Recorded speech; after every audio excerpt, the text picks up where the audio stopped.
The host is amazing. So, basically, if you don't know what the host is, and you know who Stephenie Meyer is, then you're in a box.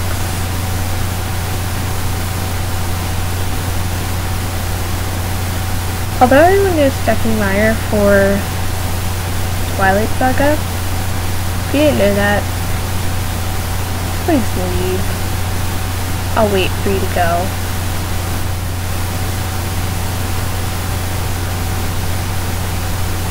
Are you on? Awesome. The Host is by Stephenie Meyer. It's the only book that she has written that isn't the Twilight Saga.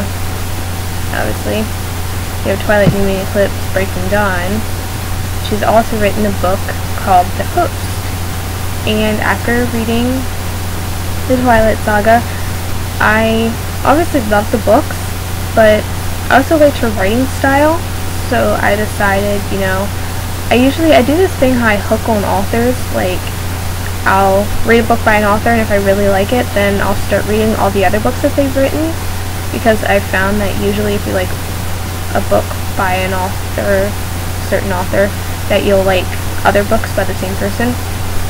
So since I read the Twilight Saga, I decided to read The Host also. And it seemed a little out there, kind of weird. Even for me, I really like science fiction books, but I figured I'd give it a shot anyway. And I really, really, really like it. I'm not finished with it yet, but I am getting there, and I should have it finished by tomorrow. It's really, really long. I mean, after reading Breaking Dawn, it doesn't seem too intimidating, but it's not only thick, the book itself is big. Like, I took one of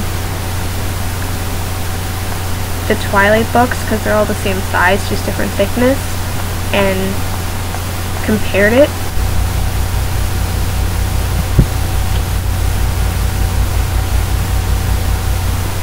And this is bigger, like width and height wise, or width and length wise.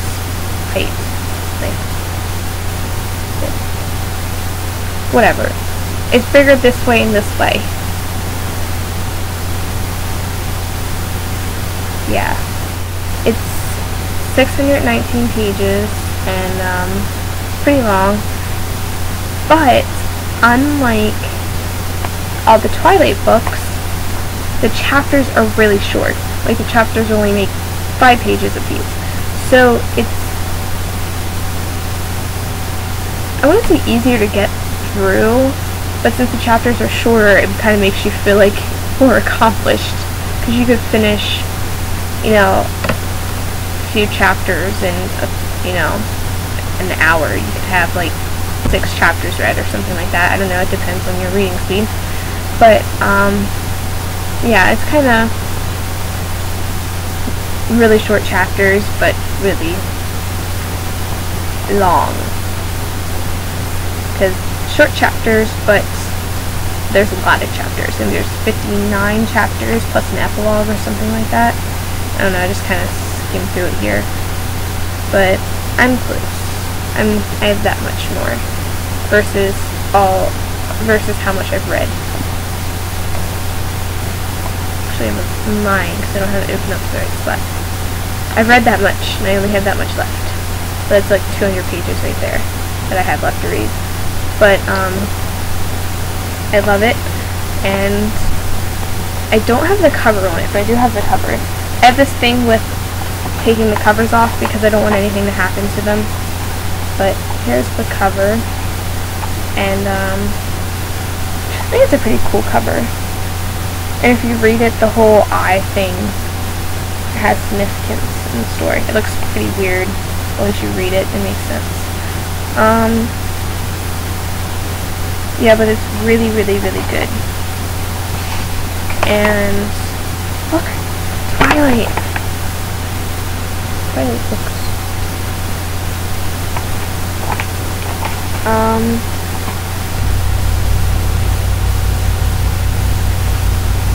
After reading this book, I have realized that it is not over for mortal men. I know. After reading Twilight, I was like, thanks, Stephenie. Now I'm never gonna have a boyfriend. Because, you know, now I want a vampire. But, not after reading this. After reading this, I realized that they're not doomed. Because there is a character in here named Jared.